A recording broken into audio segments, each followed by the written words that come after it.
Here's the shortcut for tender, juicy, fall off the bone ribs. The Instant Pot. Let's get cooking. First step is we're gonna make a dry rub for the ribs, everything you can find probably in your spice cabinet. For this recipe, I'm using baby back ribs. Those are my favorite because they're meaty, but they're so tender. For the dry rub, I'll start with a half a cup of brown sugar, quarter cup of chili powder, tablespoon of dried parsley, couple teaspoons of salt, garlic powder, couple teaspoons of black pepper, couple teaspoons of cumin, 2 more of onion powder, and 1 teaspoon of smoked paprika to mimic that smoky flavor that comes off the grill. And just stir all that together. And now we rub them down. Prep time with ribs this way is just so easy. You're not waiting on the grill to heat up or the chips to soak or any of that. Sure, and get both sides. I'm a fan of slow cooking my ribs. I often do it in the oven and then putting them on the grill. I don't think it's cheating. I just think it's smart. And the Instant Pot just like quadruples the speed for that to happen.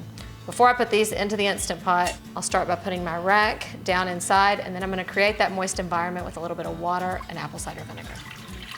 Now I'm going to fit my ribs around into the Instant Pot. So you're just gonna curve them to fit. Now instead of the 2 to 2.5 hours I usually slow cook it in the oven, we're gonna set this at high pressure for 25 minutes. You wanna allow for a little bit of time for that pressure to build on the inside, so that might take an extra 5 minutes, but we'll have ribs soon. Time has come. Let it release naturally for a little while, and we press the button. Oh, those ribs are trying to come out. Now we've gotta give these ribs that off the grill kind of flavor, so we gotta caramelize that barbecue sauce, get them kind of good and crusty. So I'm gonna take them out of the Instant Pot and lay them on a foil-lined baking sheet. And then I'm gonna cover it with barbecue sauce and place it under the broiler for just a few minutes. Ooh, you can't tell me that doesn't look good.